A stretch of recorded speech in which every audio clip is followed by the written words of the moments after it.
Welcome to the Skip and Shannon Undisputed podcast. I'm Joy Taylor. You can catch us Monday through Friday at 9:30 a.m. Eastern, 6:30 Pacific on FS1.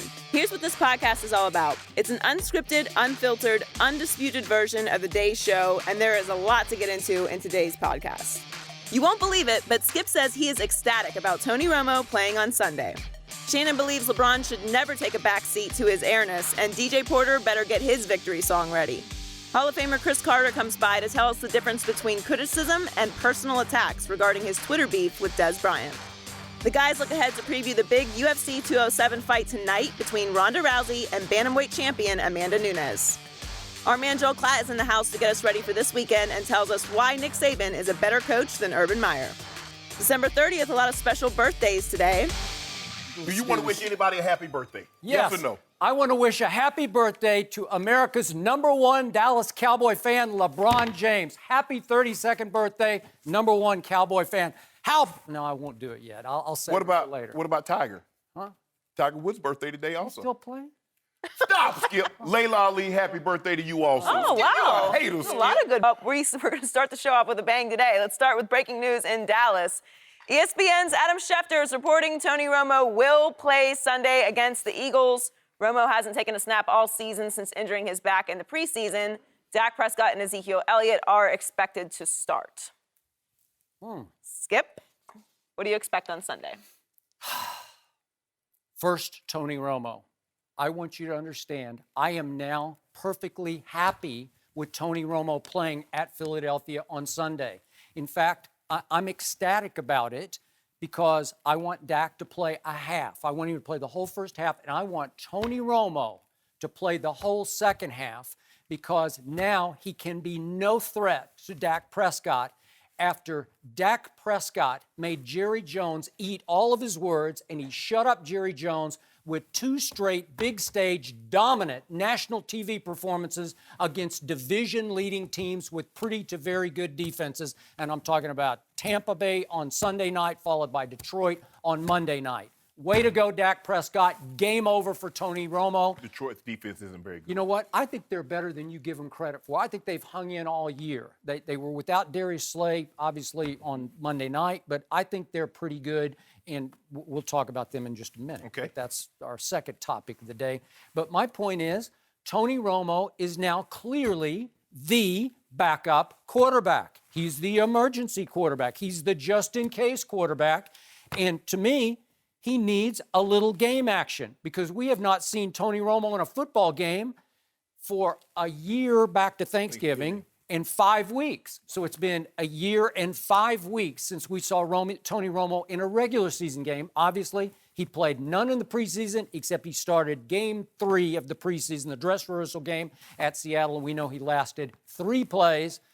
And Cliff Averill came blowing up his backside and knocked Tony Romo over and crushed him and doubled him over. And obviously, Tony Romo injured his back, and that was the last we saw of him for this year. But I want him to see a little game action. It shocked me that Jerry Jones, after he talked on and dropped hint after hint about how he wanted Tony Romo to get back in that starting quarterback saddle for that Super Bowl run, after Monday night, when he got shut up and shut down, Jerry Jones, after that game, he said, why should we even risk playing Tony Romo at Philadelphia? Well, Jerry remembers what happened last year, game 2 at Philadelphia. If we could just remind everybody what happened there.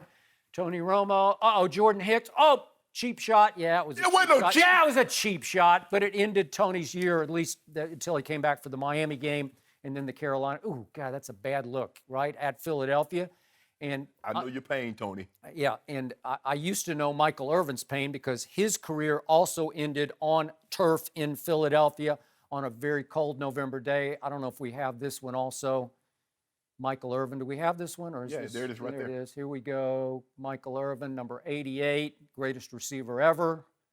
Ooh, that's wicked.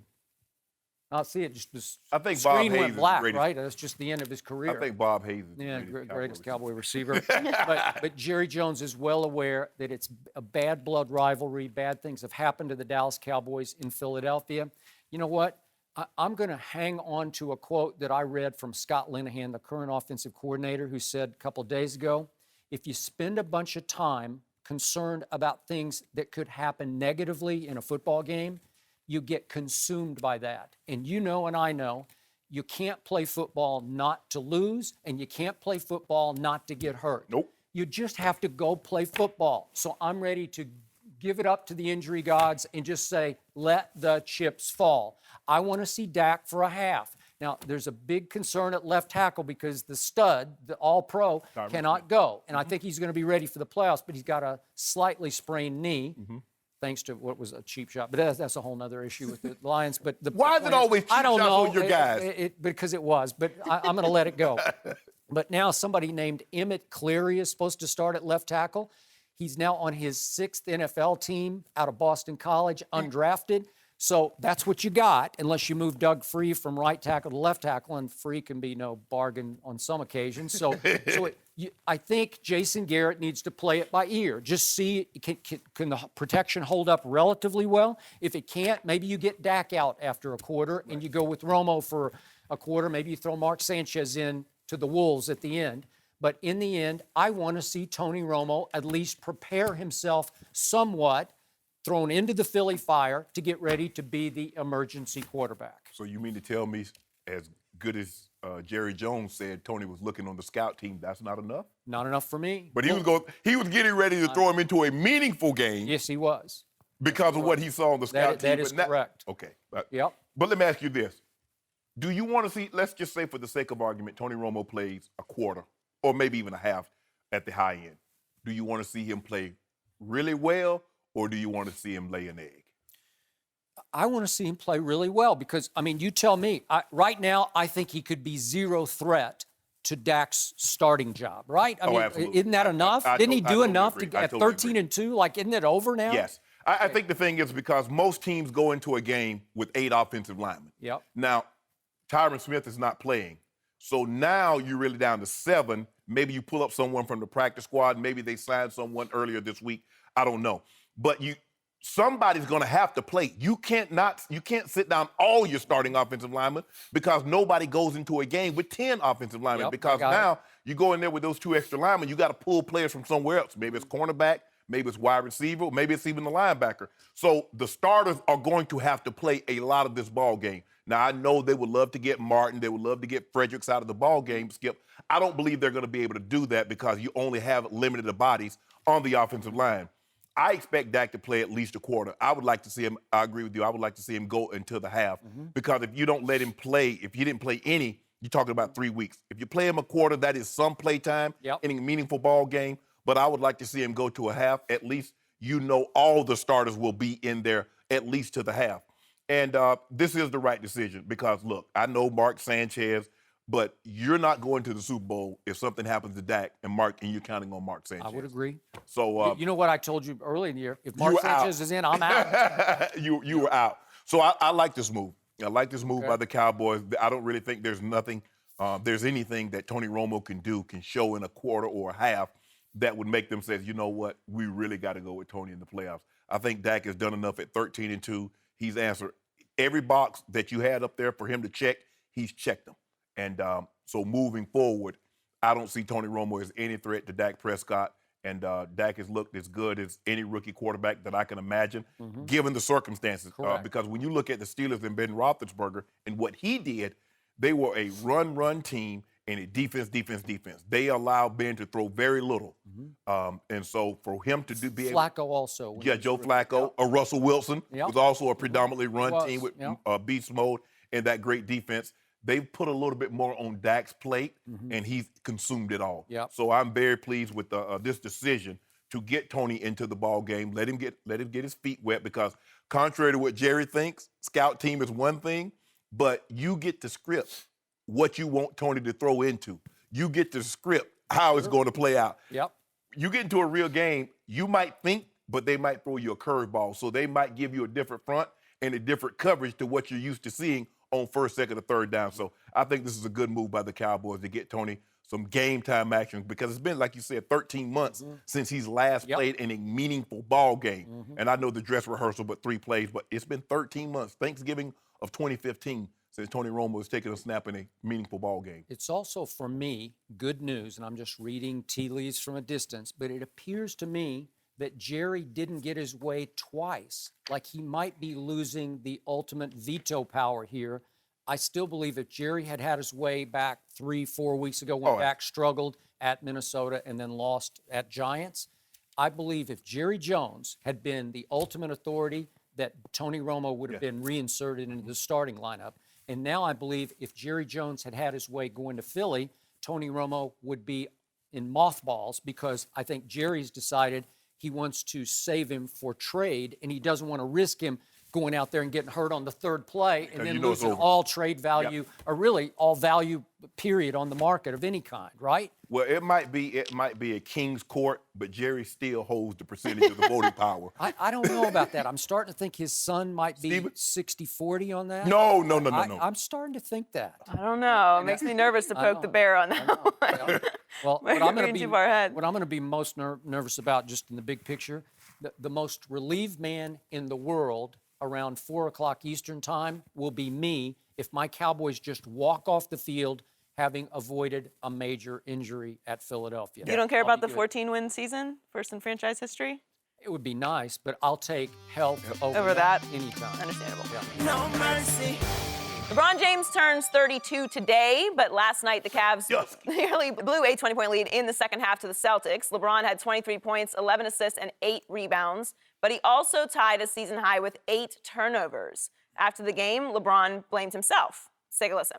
No, I think I was horrible tonight. You know, every facet of the game, I was just pretty bad, and it's unacceptable, and I can't do that. You know, if I want to help this team, you know, get to where we want to get to, so. You know, it was a report card, give myself an F, you know, for tonight's performance, and it's got to be better. You know, my concentration, you know, I had different parts of the game. You know, you know, I had 8 turnovers, and some of them was just plain stupid turnovers, especially the one that Avery Bradley got in the backcourt. You know, just not concentrating on the game. So, it's not always about the statistics for me. You know, it's about, you know, how I go out and approach the game. So, I was happy that I got 2 All-Stars alongside of me that was able to carry us to a win tonight. Skip, did LeBron deserve an F last night? I can't go all the way to an F, LeBron's effort last night, because as usual, as always, LeBron James can stuff a stat sheet like nobody who ever played basketball. So he had his 23 and 11 assists and 8 rebounds. That's near triple-double. But it was actually nearly a quadruple-double, because you have to throw in the 8 turnovers? What about those 3 blocks? Wow. Are you going to mention those? No, I'm going to let you talk when you get a chance here to talk. But I'm going to go D-, because once again, the man can't close. Michael Jordan, greatest closer ever. We're not talking LeBron about James, Michael. not so much. You've been bringing him up all week, and so I got to throw that in. No, you didn't have to. Perspective on this. You know, maybe he was distracted. It was the eve of his 32nd birthday. Or maybe he's just distracted by the Cowboys' sensational playoff run. I don't know. He's the number 1 Cowboy fan in America. Maybe he's got Cowboys on his mind. You're the number 1 Cowboy fan in America. He's 1A, if I'm 1. I wonder if he's going to miss games to go watch Cowboys. I don't know. But anyway, as LeBron correctly pointed out, the comeback by the Celtics was fueled by LeBron's very careless sort of tap pass to Kyrie Irving. We could see that, please, that Avery Bradley just said, really? You're going to let me intercept this and just lay it in? So that started, that really fueled the Celtics comeback, if we could see that. Whoops, thank you very much. And that was when the Cavs' real closer, named Kyrie Irving, said, no, not in my house. And boom, at 1:20 left, and boom, at 53 seconds left, Kyrie just said, watch this, boop, boop, boop, boop, to the hole. Sweet little layups to cancel out 2 Celtic baskets and keep the home team up by 3 points. So what happened then? Kyrie tweaked his hamstring on the second really sweet layup and had to go to the bench. So now 53 seconds are left, and I'm thinking, oh my God, LeBron James is going to have to close without Kyrie. How is he going to do this? And right away, if we could see this play, LeBron dribbles to his left, and Al Horford's guarding him, and LeBron just stumbled and fell and pushed on Al Horford. And I'm saying, what just happened? Oh, that's Kyrie going to the bench. Here he goes. He's dribbling to the left. He just fell down. He's actually pushing Al Horford out of the way. Push. That's an offensive foul. No, he tripped and somehow they called Al Horford for tripping. LeBron just lost the ball. Look at Brad Stevens. He's out of his mind, and he should have been. It should have been Celtics ball going the other way. But no, inbounds to LeBron. He gets fouled by Marcus Smart, and I'm thinking, uh-oh, here we go. LeBron to the free throw line. We know what happens late in games with LeBron at the free throw line, and he misses the first one. That's the out-of-bounds play, obviously, one more time, but look at this. Wait a second. The more I look at this, how's that not a foul on LeBron James? Because here's the free throw. Whoops, clang. The Kang is the clang when it's at the free throw line, Watch right? this one. The clang. Ooh. Hey, show the one that he made. Wait a minute. Oh, but he did make the. No, he didn't make the. Oh, he did make the second one. You know he made it. Okay, so he misses the first one. That could have at least ensured overtime, right? So now it's a 2-point game. Go the other way, and with 10 seconds left, Jay Crowder has a wide-open three, and LeBron was really fortunate. He missed it.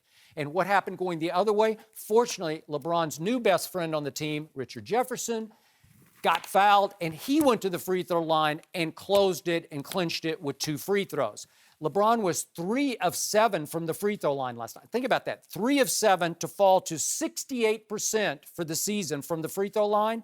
That's his career worst by far. Michael Jordan, career was 84% from the free throw line, and his best year was 86%. How can LeBron James be a 68% three-point shooter? How can you even put him in the same breath with Michael Jordan if he can't make the free throws? It's called free because they give it to you. No, you earned the right to go to the free throw line, Skip. But you're supposed to cash in, and he's a 68% free throw. Come on.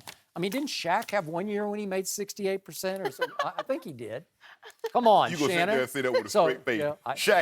Shaq shot 60% from the free throw line. Well, that's pretty close to 68, right? Yeah. He had a 60%. I understand if we're going to round up like 64.5 to round up to 65, but 68. But bottom line, I'm going to give LeBron, it's just an off night, he had a D-. If I'm a teacher and I give my classroom an exam and one of the students come up after taking the exam and said, Mr. Sharpe, I cheated. Am I going to say, oh, no, you didn't. No, you did well. The man said he gave himself an F. Who am I to argue with him? Because the standard in which he set for himself, and you mentioned the stat line, 23, 11 rebounds, 11 assists, 8 rebounds, 3 blocks. Nice blocks on Avery Bradley, too. Nice blocks on Avery Bradley. He thought he was going to get a layup, thought he was going to get a cheap layup. He said, not the day before my birthday, and pinned it to the backboard. You know, Skip, I think the thing is for what's concerning for me, not the 8 turnovers, are the free throws. Because he's leaving on average 2 to 4 points a night. Thank you for your objectivity. No, and I've said this early on. I said these are free throws that LeBron is missing is going to be the death of me. Also, they allow the Celtics to shoot 68% in the fourth quarter. And they only had 3 turnovers, but that's okay. But when you allow a team that you've held for 3 quarters to 44%, and somehow all of a sudden they're shooting 68%, that normally gets you beat. Now, the Celtics right now are the number 3 seed in the East. So they're a scrappy team. They can get hot. Isaiah Thomas, he had over 30 points. You know what? He is really good. Yeah, he can get, He's a bad little man. I mean, because think about it. Kyrie went first in that draft in 2011. He was the last player selected in the second round of that draft in 2011. So that's a nice bookend. But you know what, Skip? What you failed to mention is that LeBron did have 9 points in the fourth quarter. He was 4 or 6. But by LeBron's standard, he didn't play very well. He was very, very careless with the football, the basketball, throughout the entirety of the game. And that's what, and I'm looking at him like, his body language, I'm like, dude, you were off Monday. You hadn't played since Sunday. You got off Monday, so you had Tuesday, Wednesday. You should have been full bore. You should have been able to go get me 35, 11, and 11. But you know what? As bad as he played, as great as the Celtics shot the ball in the fourth quarter, I think that tells you what type of team this is. Because we saw a team just on Sunday with 4 All-Stars on the court, up by 14. And what happened, Skip? You can talk now. I just asked you a simple question. Oh, you mean the Christmas Day game? Yes. Oh, you mean the robbery game? That one? Yeah. Oh, where the NBA said that they missed 2 calls that they should have made, and robbed the Golden State Warriors of a chance to win the game? We've been robbing. Thank you for bringing that back up. We've been robbing Golden State. That. We robbed them in Game 5, Game 6, Game 7. You did, actually. Robbed them on Christmas Day. You robbed them without Draymond Green and then without Bogut. You're right. Thank you for saying that. Now it's not even your objectivity knows no bounds. You know what they call that, Skip? We call that strong arm robbery. When you just walk and say, give me that. Give me that victory, Dubs. Give me Game 6, Dubs. Give me Game 7. You know what? Give me on Christmas Day. You know what you're going to have to give me? What? There's a new MVP candidate emerging in the National Basketball Where Association. is he? James Harden? He plays alongside that guy named LeBron James. One Kyrie Irving, who hit the shot to win the game on Christmas Day, who hit the shot to win Game 7 of the NBA Finals last year, who closed again last night and wound up with 32 points and 12 assists and saved LeBron from himself last night. I think Kyrie is starting to look like an MVP. Can you ask? I just want to know one thing. Can you say MVP? Can you ask, what is, when LeBron, since LeBron has been back in Cleveland, what are the Cavaliers' record when LeBron doesn't play and Kyrie does? Answer it. Go ahead. I don't know. I didn't look it up. 4-12. Guess what their record is when Kyrie doesn't play but LeBron does? 22-10. See, you keep going, and you say, well, Kyrie hit the big shot in Game 7. The Cavs scored 18 points in the fourth quarter in Game 7. LeBron James had 11 of those. Yeah, but down the stretch when it really counted, where was LeBron down the stretch of that game? Where was he in Game 4 when they were falling toward 3-1 down? Go look it up. Every commentator at ESPN said LeBron James You listen to them guys? Well, I worked for him. I can't help it. Turn the volume down. Yeah. You know what you're looking for. LeBron disappeared in a fourth quarter of a game they just had to win to avoid 3-1 hole? Really? That's that guy. Because he wanted to make it look dramatic. You got to make it look. If we do, see, this is what you do, Skip. See, this is what you do. You give Tom Brady all the credit for getting Adam Vinatieri in field goal range. That's how the game is played. That's that's the rules of the game. Can I ask you a question? What credit do you give Bron for keeping them in the game so Kyrie could close the game? Yeah, but you don't have field goal kickers in basketball, right? Hey, somebody has to actually play basketball to close the game. Everybody has a job to do, Skip. You and I both. So, wait, you just admitted to me then LeBron is Mr. Third Quarter or Mr. sort of half a fourth quarter, but the closer, as you well know, for the Cleveland Cavaliers is Kyrie Irving. So how can you ever even imagine putting LeBron James in the same sentence with Michael Jordan? Because Michael Jordan didn't need Kyrie to close for him. The only thing that Michael Jordan can do better than LeBron is scores the basketball because he shoots the ball 3 more times on average per game. He's a better free throw shooter. He's not a better assist man. That's why LeBron James is the only player in NBA history to be in the top 10 in scoring and the top 20 in assists. Now, when it's all said and done, he might be top 15, top 10 assists. We know at worst case scenario, he's going to be top 5 in scoring. So right now, if you look at the numbers at the same age, it's not even close, Skip. You and I both know. And the thing is that when you debate greats, if you don't side with the people who Michael Jordan, oh man, how you gonna crap on Michael Jordan? I'm not. Michael is great. Michael's legacy is what he's done is set. But to think that LeBron James should take a back seat to Michael Jordan is ridiculous because he's 32 and shows no signs of slowing down. He's going to win the MVP in this year, Skip Bayless. They're going to win the finals this year, Skip Bayless. LeBron James will be the MVP of the finals, Skip Bayless. And I'm going to have me a theme song with LeBron James by DJ Steve Porter. Skip Bayless. You wish. Shannon Sharpe. Yes. Did you not recently disrespect Michael Jordan by saying he needed help to close some of the NBA Finals games? Do you remember that? I said Steve Kerr hit a game-winning shot, John Paxson hit a game-winning shot, and Michael Jordan never won a playoff series until he got Scottie Pippen. And what did I tell you about the Steve Kerr play? What did I tell you that Michael did in the huddle before that play? He said, you're going to be open. Okay, what about, Wait a second. You know what? We might just have that video. I'm not sure we have it, but do we? We do have it. Wait, listen to this. He comes off, I'll be ready. He comes off, I'll be ready. If he comes off, I'll be ready. That's what Steve Kerr said. And then you know what happened? He meant if John Stockton leaves Steve Kerr to Michael Jordan, which happened, I don't know if we can play the rest of the video. No, we can't play it. No, we can. No, we don't have copyrights to it. Here's the play, okay? Pass to, Steve Kerr wide open because Michael Jordan told him, you're going to be open and you're going to make this shot. Okay. That's very different than Kyrie having the play called for him at the end of the game. Well, how about this? To go solo on. I was you know what? A little birdie told me that you might have some footage. But do you remember? Wait, what is this? Hold on. Have I been betrayed? No. Have I been betrayed? No. Wow. They would never betray you. Oh, mutiny. Do you remember when Mutiny. Now I know who my friends aren't.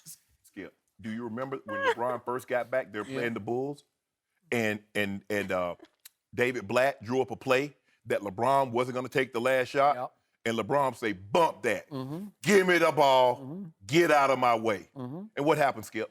He made it, and you know what I said the next day on television?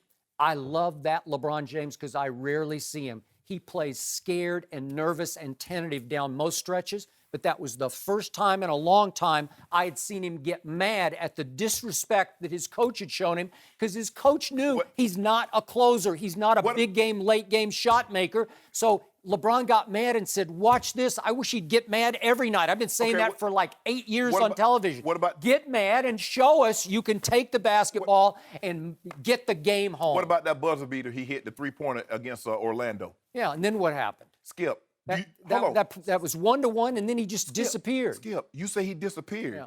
But and you know what I loved about that shot? See, he had no time to think about it because it's the end of the game, and it's going to be a straight inbounds play, straight pass in from, I think, Mo Williams inbounded to LeBron. Turkoglu is guarding him, and I'm just yelling, Turkoglu, just get up in him because they don't have time to do anything. He's going to have to just jack it. So there was no pressure because there was nothing else. He didn't have to think about it. There was no decision. Should I drive? Because I always say, LeBron, drive the ball to the basket and have the guts to go to the line and make those free throws. He'll get fouled every time he drives to the basket, but he doesn't have the guts to go shoot the game-winning or tying free throws. So he had to just go up and shoot it without any hesitation or any thought, and he made it. And then he disappeared the next 3 games against Orlando. Go look what happened. Yeah, you say the man disappeared, but in 6 games, he averaged 38 points, 8 rebounds, and 8 assists. Boy, if he'd have showed up, if he'd have showed up, he might have averaged 50. If we had time, I would break down the fourth quarters of the next. What did it take? About 3 more games? What about the game winner in Indiana? You remember he hit that one? That was in Miami. When he hit the layup on Paul George. It was a layup. Yeah, it was just like a bunny layup. Off the glass. Off the glass. I would hope he could do it. I would hope. Well, he's ambidextrous. He's left-handed, actually. But you said he's not clutch. Well, I mean, that's not a clutch shot. I'm talking about making a jump shot to win the game like Steve Kerr did. Steve Kerr can make them. You remember LeBron? You remember Patrick Ewing missed the point-blank layup against Indiana. Okay, but LeBron's a great player. He's a top 5 all-time player, right? Oh, but you said he weren't. Huh? You said he wasn't. But I'm going with your thing. That's what he is. He's a top 5 player, right? He's top 3. Top 3? Right now. He is not. Right now. Stop it. And when he's all said and done, he's going to be top 1. Well, there we go. So you are putting him in the conversation with Michael Jordan. I'm putting him, when it's all said and done, they have totally different games. Michael Jordan is more of a scorer. Yep. LeBron is Magic Johnson on steroids, not in a negative way. He can score the ball better than Magic. He can rebound better than Magic. Magic was a better assist man because Magic was a pure point guard. But I agree. They're completely different. Michael Jordan, greatest clutch closer ever.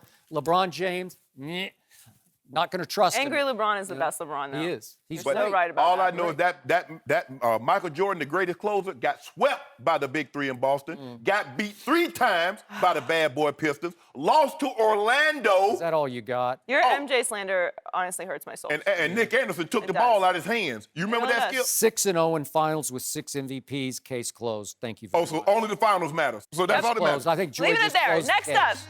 St. Patty's Day, George. No mercy. Hall of Famer Cris Carter was on Undisputed yesterday and described his criticism of Dallas wide receiver Dez Bryant. Cris joins us now. After that happened, Dez Bryant tweeted at Cris saying, "Man, you a puppet. I'll see you around." Dez deleted that tweet and then tweeted, "I apologize. It's not worth it." Cris, what was your reaction when you saw that? Well, I accept the apology. That's no big deal. As a professional athlete, it's a tough business playing in Dallas. It's a hot seat. This is a reaction to someone who critiqued, his performance, not only this week, but this season. But the truth of the matter, let me go full disclosure. Long before Dez Bryant was born, I was a Cowboys fan. All right, Jerry Jones knows that. Most of the people close to me, they know that. I grew up a Cowboys fan. So there's been a couple other guys that wore number 88 that I was fans of them too. Michael Irvin and I, of course, are very good friends. We're the same age. I hope you're going to say Drew Pearson. And I'm going to get to that. Thank you. And of course, Drew Pearson and Lynn Swann were my favorite two wide receivers growing up. Now, as far as Dez and the people who handle Dez, I have been involved with them in communication with them since Dez been in the league. I worked at another place where I did a number of things to be able to help out Dez Bryant and explain the kind of person he was, why they would draft him, why he was worth it, and given his past, that he was worth taking the risk for. Dez and I were cool until the catch. Because when the catch went down in Green Bay, I immediately, and I went on Skip's show afterwards when we talked about it, and told him it wasn't a catch. Up until that time, me and Dez Bryant were cool. But it's not a catch. So Dez then began to say that I was a puppet. And that's where our relationship began to go to the right. And then this year, you guys had me on this show. You asked me about Dez Bryant. I said he's inconsistent. Doesn't run great routes all the time. He's more than capable. But the real story, Joy, Skip, and Shannon, is I'm really not pleased with how Dez has developed. I thought Dez was going to be one of the great receivers when they drafted him. Now, he is. He's one of the elite receivers in the game. He's one of the top 10. 2013, 2014, you could say arguably the best receiver, him and Calvin Johnson. But where has Dez gone from them? I thought that it would be consistent, and he would build on that. It's not as if he hadn't had a great career, but I just expected a lot out of Dez. I enjoyed Dez's story. There's a lot of similarities, the way he grew up and the way I grew up. So I had an infatuation for him. But ever since after the catch, when I said it wasn't a catch, which it ruled it wasn't a catch, and eventually they changed the rules, our relationship kind of went sideways. Now, did I take a shot at him? Yes, I typically don't do that, yes. And the reason why is because he reached out to me on Twitter, and he said some things kind of threatening me as far as what I said. And I said, no problem. Next time I get on TV, next time the question's asked, I won't go out of my way, but if the question is asked, how has Dez Bryant been? And this season has not been a great year for him. In the 1998 season, great season for you guys, right? Yep. Great season for the Vikings. That wasn't a great season for me. So people don't know that. So I might have gotten some criticism along the way. Oh, Randy Moss added to the team 1,500 yards, I think 17 touchdowns. I barely had over 1,000, but I had 2 torn calf muscles. Very similar to Dez. I was injured. I was just grunting it out. So for me, it's not personal. All right? I don't take it personal. I understand Dez being upset because no athlete wants anyone to criticize them, let alone someone at your position or let alone someone you might have had a relationship with. So for me, I'm not going to be part of the storyline. As Dez Bryant plays like he did last week or plays like he has the last 3 or 4 weeks, Dallas got a chance to be really, really special. And the thing about Dez and the team going forward, their whole nucleus of players, for the most part, is in their 30s. So for me, I think this is the greatest opportunity that Dez has had in his career. I'm not going to be a part of the storyline. But as a wide receiver and as a wide receiver coach, I expect guys, and especially when they have the talent, I expect them to be able to play great and to be able to dominate. If I didn't think Dez had the talent or the mentality and everything, I wouldn't critique him. But as far as it being personal, to me, I'm beyond that. The storylines of the Dallas Cowboys, Dez Bryant has played a lot better the last 4 or 5 weeks because he's gotten healthier. I had great expectations as far as Dez's career. Now, he could still live up to that. He's not beyond that. But that is the real story, and that's my reaction to Dez. I can understand being upset and everything. I think this is, see, the reason why it's so hard for players playing now to get critiqued by former players, especially ones that play that position, they know you can't bull jive them. And he knows, CC knows what he's talking about.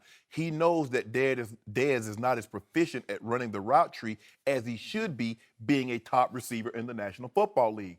But this is also why I don't get close to players. Because when you get close to them, they feel they're beyond your reproach and criticism. See, Dez don't expect CC to criticize him no matter what he's doing that may be wrong. Yep. And a lot of guys will not critique players that they have a friendly or a chummy relationship with because they're afraid that all of a sudden they won't be my friend no more, they won't shout me out anymore, or they won't tell me I had a conversation with such and such anymore. I don't care. This is how I operate. When I lose a friend, I go get a dog. I got 3 dogs. One of them passed this summer. So I'm good on the friends. Because I got a bunch of dogs and I got a bunch of friends that's been around for a while because they value my friendship for one reason. I tell them what they need to know, not what they want to hear. And Dez has surrounded himself with people that tell him what he wants to hear. And anytime you tell him something, what he needs to know, you're a puppet, you're a clown, you're mad, you're a hater. Yeah, I hate the fact that you're so talented that you haven't improved in your route running skills. I'm such a hater that you seem to be a distraction when you do not get the football. Mm-hmm. Yes, I am a hater. Yes, whatever you want to call me. I don't need any current players to be my friends. Normally, when I mention a player's name, I will always reach out to him and I'm like, do you mind if I mention you this? I talked to Fitz, I talked to DT, but it said, nah, I'm not this time. Okay, I'm cool. Eric Berry, talked to him. He asked me, say, well, can I ask you something? He's the first defensive player to ever ask me, how would I defend certain routes? Now, he's asking me because I know what he's trying to do. Right. I got no problem telling this is how I would play it. This is how I would do it. It all goes blasey, blasey. He said, man, I really appreciate that. But for these players that's currently, bro, I don't know how, and I'm not speaking for CC. CC can speak for CC, but I'm speaking for me. I'm not jealous of whatever you're doing. You could have 2,000 catches. I played when I played. I did what I did. My resume is complete. The wins, the Super Bowl, the gold jackets, they're there. The money you're making, okay, fine. I'm good. You know what? I'm sure Ozzie and Kellen and all the great tight ends, rest his soul, Todd Christensen, they felt the same way. Man, I can't believe Shannon Sharpe and Ben Coates making this kind of money. I get all that. I'm never, ever going to be jealous because I know what it took to get to this level. I also know what it takes to play at a high level at this level.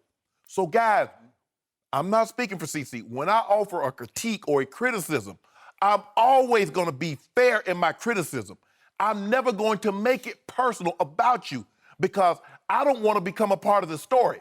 I want it to be Shannon critique player X. Boom. Not calling you a clown. What you do off the field is what you do off the field. Now, if I have to respond to something like that, I will.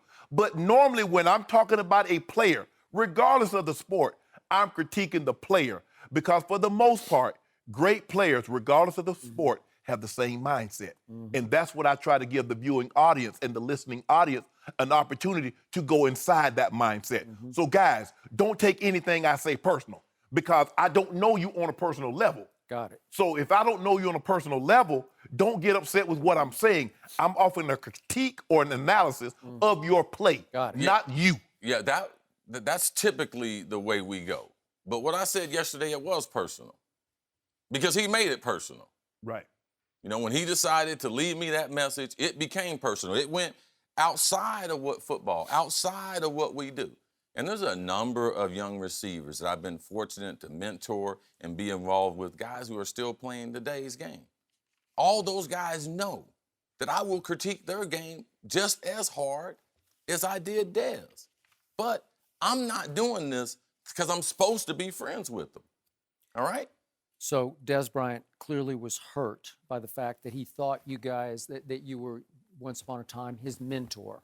I'm not necessarily a mentor. I think that's a little strong. Okay, but I think the people who handle him, I'm involved with them and have been in several situations. But you had some relationship in the past, pre the catch or not the catch, and it stung him probably that you criticized him as harshly as you did in the seat yesterday. Yes, which is typically way more critical than I would be of a player. I got it. Yes. I got it. So he lashed back, and he didn't do it in a DM. He did it publicly in a tweet. Right.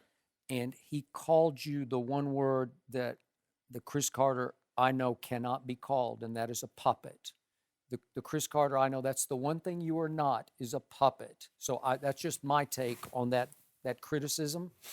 And my final take is that I told you at the trade deadline, it would not have bothered me a bit if Jerry Jones had traded Dez Bryant. I did not think it would happen, but they had won 3 games without him and looked pretty good in doing it. And I told you, there's something about that diva receiver, and I know you guys were in that sort of, not that you were divas, but you were in that primary receiver role. You can say that. Yeah, we have a lot of the same characteristics. You do, but there's a point of no return where if you have a quarterback who is comfortable spreading the ball, it can work. Yes. And it was starting to really click without Dez Bryant. And Dez Bryant was Tony Romo's guy. And he could go to Tony, I can do this, I can do that, just throw it up and I'll go get it. And they had a great wavelength.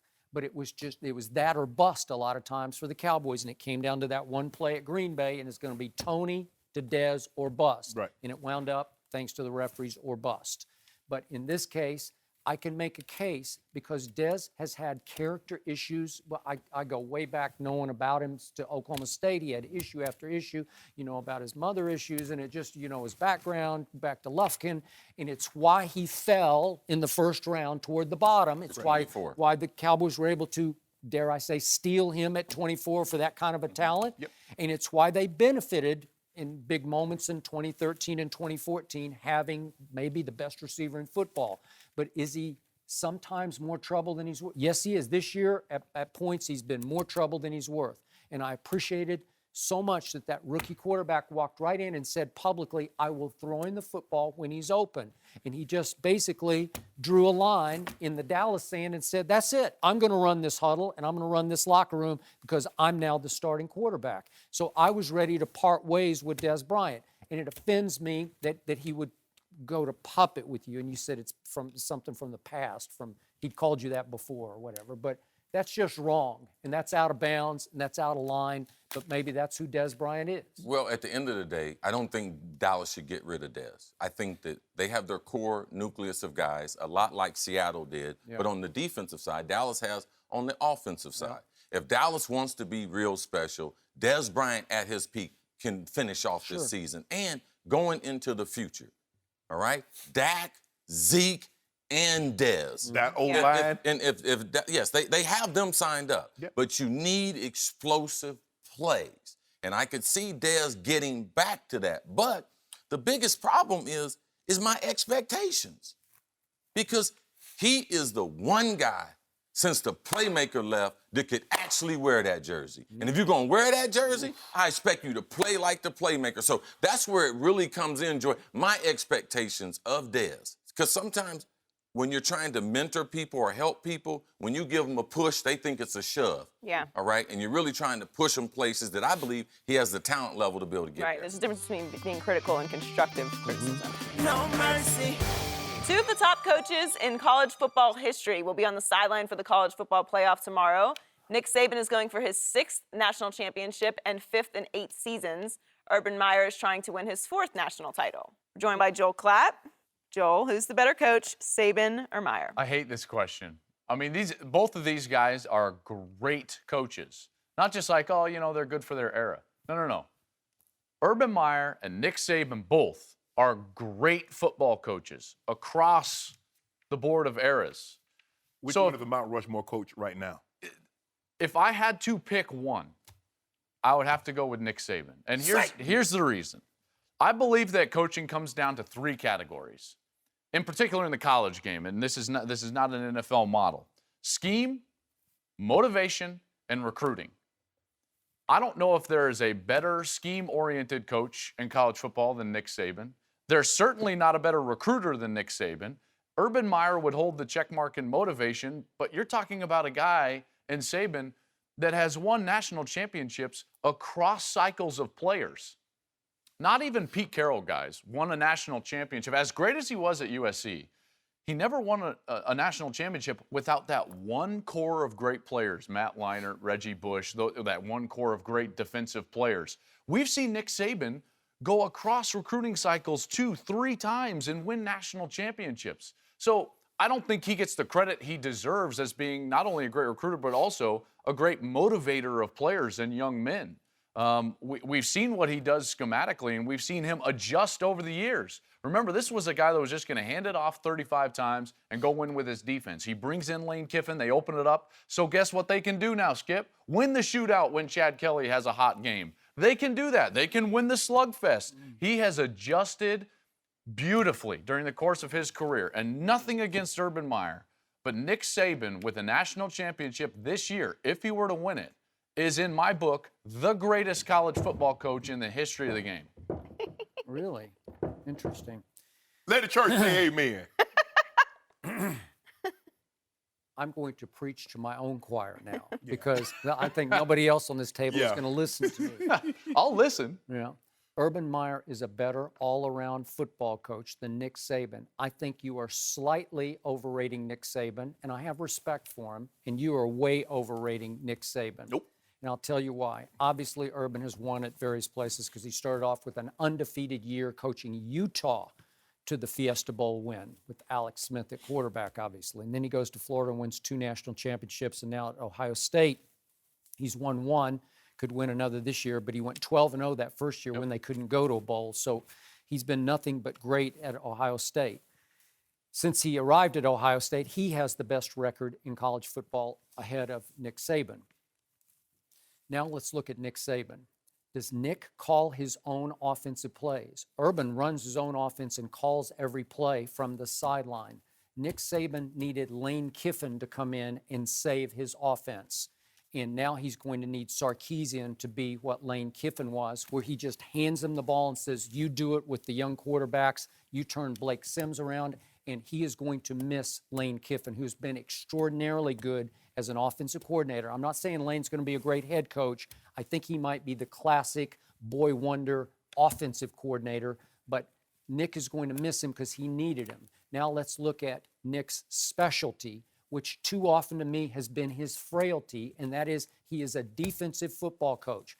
I'm just going to do the games since Urban arrived at Ohio State in Nick's tenure at Alabama, in which they have allowed 40-plus points. This is shocking to me. It's his specialty, right? He's the defensive guru. So they gave up 45 to my Oklahoma Sooners and Trevor Knight in the Sugar Bowl, 44 to Auburn one year with Nick Marshall at quarterback, who's now a special teams player for the Jets, 43 to Ole Miss, as we talked about, in Tuscaloosa, and then 43 this year to Ole Miss in Oxford, 42 to Johnny Manziel, 42 to Urban Meyer, when, of course, Ezekiel Elliott ran wild for 230 yards national semifinal game, and then, of course, 40 last year to Clemson when Deshaun threw for 405 yards and 4 touchdowns. That's not great defense. That's not a guru. There are too many collapses by that side of the ball. I'm sorry. Urban runs one side of the ball beautifully, and there's nobody better than Urban Meyer at calling plays and teaching offense. So how can you say, again, if you want to do recruiting versus recruiting, it's pretty close. He's got a pipeline going to Alabama right now, and I think Nick is a great CEO, but Urban's right there with him. And as you say, it's very close. But because Urban calls his own plays and Nick's defense collapses too much, I'm going to give the edge to Urban Meyer. Joe, this is not even close. Since Nick Saban has arrived in Alabama, there are 118 in 18.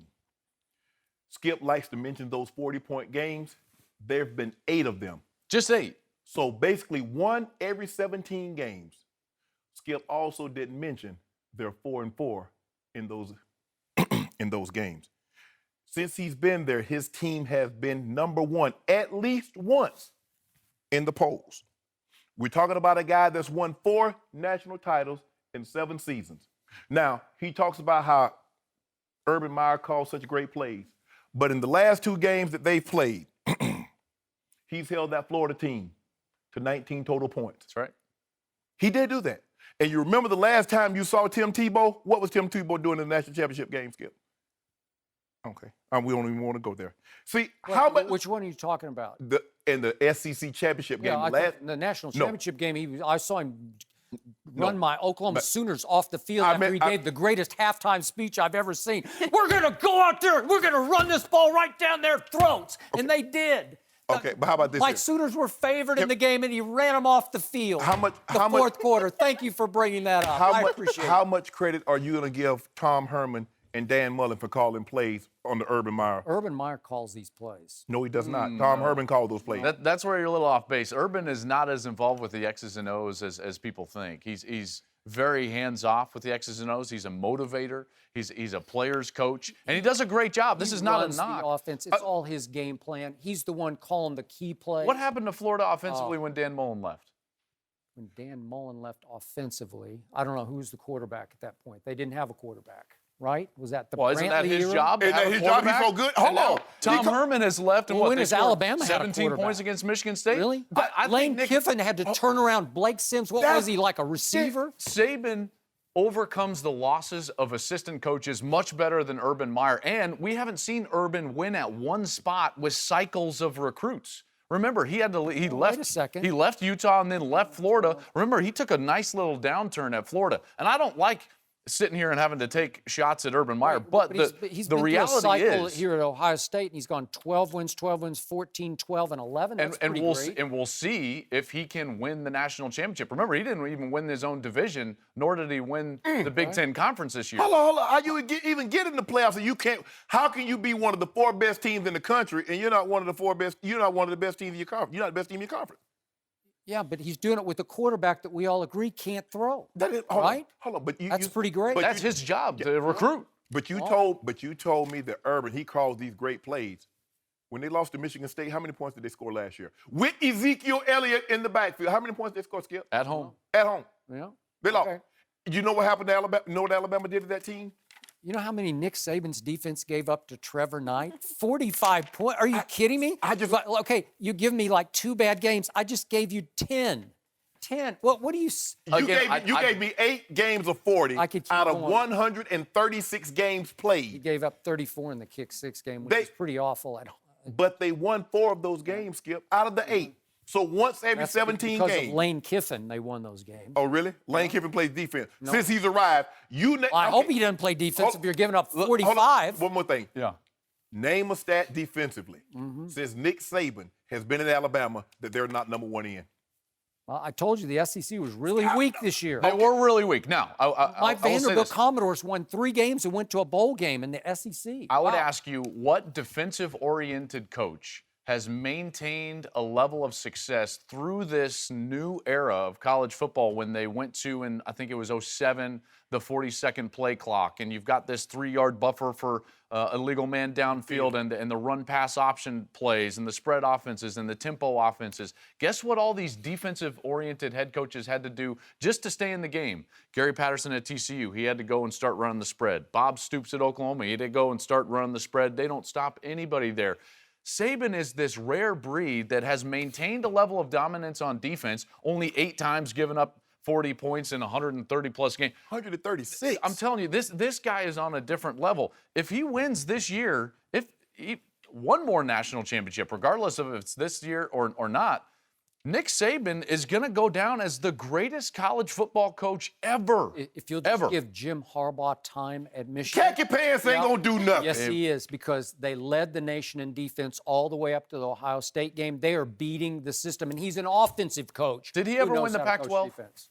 Well, he was at Stanford. Are you kidding me? David Shaw's won the Pac-12 at Stanford Oh! 3 times. You know what? But when he broke through, he really broke through. The last year, he was really good. He had Andrew Luck. I agree. Right? And again, you're not going to make a living taking shots at Urban Meyer or taking shots at Jim Harbaugh. But the fact remains, Harbaugh never won a national championship or a conference championship at Stanford. He didn't win the Super Bowl. He was really Neither good. did Nick Saban. But wait a second. He He hasn't got to he hasn't Super Bowl. He even got won to the Big 3 Ten. straight championship games. He hasn't even won the Big Ten. What happened? Again, you're better not gonna coach, make a better living coach, taking Jim shots. Harbaugh or Nick Saban? Nick Better Saban. coach. Saban. Nick It's Saban. not even close. It's Jim not- Harbaugh. you're right. What happened to Nick Saban when he went to Miami in pro football? Help us out, Joy. Listen, I get Help it. us out. I get it. This terrible memory. This man is going after his 6th national championship. 2 Facts. different schools. Facts. I mean, Hey, Jim Harbaugh won big in pro football. Khaki And again, pants. Khaki pants. What at do you a have against quarterback. khaki pants? Yeah. Jim Hey, Harbaugh is a great coach. Urban Meyer He's is a probably great wearing coach. Dickies. Hey. Nick Saban is a legend.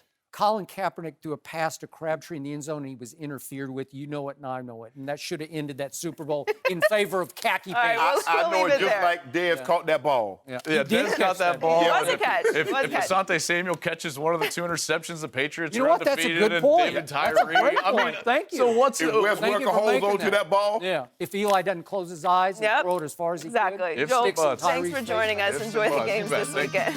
No mercy. Ronda Rousey makes her highly anticipated return to the octagon tonight at UFC 207 against champion Amanda Nunes. Rousey has skipped press leading up to the fight. However, she did give us this quick preview. Let's take a listen. I don't care about how this pay-per-view does. I don't care how much money I make. I don't care about interviews, and I don't care how I look. All I care about is winning my belt back on Friday night, and that's it. Skip, who's going to win tonight? I'm a Ronda fan for a long time, and I fear for her tonight. Because as we all know, for the first time in her life, she got rocked and clocked and shocked by Holly Holm. Yep. She went from dominating to dominated. She got humiliated. And in the end, it was like the bully got bullied and got exposed. And we read that she had thoughts of suicide and she went into her shell. She was gone for 13 months. She questioned whether she wanted to do this again. She has another budding career, movie making. And I don't love this because Amanda Nunes, whom we had on our show in New York, is no way to ease back into the fray. Amanda Nunes can strike a blow, and I fear that she's going to catch Ronda early in this fight, and Ronda is not going to like it because once you get hit once like that and get bloodied, then the whole idea of what am I doing here? Why am I back here? Why is this happening to me again? I think that's going to happen again to her tonight. I think she's going to go down and she's going to lose in round 2 tonight. It's not so much that she lost the fight, it's the fashion in which she lost her last fight. Because as you mentioned, people were questioning who could be the woman that could possibly beat Ronda Rousey. And talking to fighters, losing is one thing. Coming back from a loss is one thing when it goes to the judge's scorecard.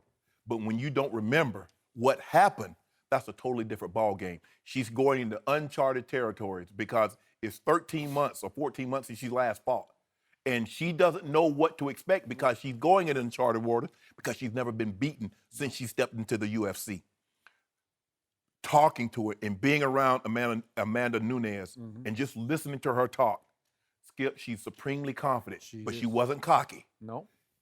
This is not going to the judge's scorecard. Someone's getting counted out or someone will tap out.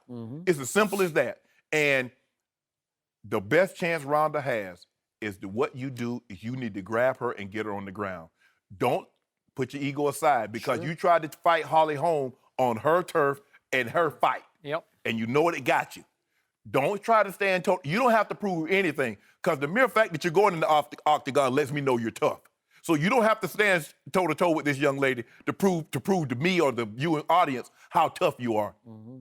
Do what you do. Try to get her to the ground and try to submit her. Because if you go toe-to-toe, it's not going to end well for you. I do agree. I will give Ronda this. She really got in shape for this, and she was not in shape for the Holly Holm fight. I thought she was getting a little pudgy, actually. I think a lot of people saw that. Now she looks ripped again, but I don't think it's going to be enough psychologically to break back through the barrier. I mean, it's hard, Skip. You're in the fight game, but you also know you can be more profitable in the movie game. So what's the dichotomy here? We're going to find out just where her mindset is. Well, it's like Misha said, you can't be halfway in, halfway out. No mercy. This is the Skip and Shannon Undisputed podcast, where we're delivering you an unscripted, unfiltered, undisputed version of the biggest topics of the day's show. Be sure to subscribe to the podcast on iTunes, like us on Facebook at Undisputed on FS1, follow on Twitter at Undisputed, and catch us at 9:30 a.m. Eastern, 6:30 Pacific, Monday through Friday on FS1. You can find us on channel 219 on DirecTV, 150 on Dish. Thanks for listening, everybody. I'm your host, Joy Taylor. That's all for today. Thanks so much for listening to this podcast all year. We appreciate each of our listeners. We'll be back next week. Have a great new year, and we'll see you all on Monday. Fox Sports 1 of 1.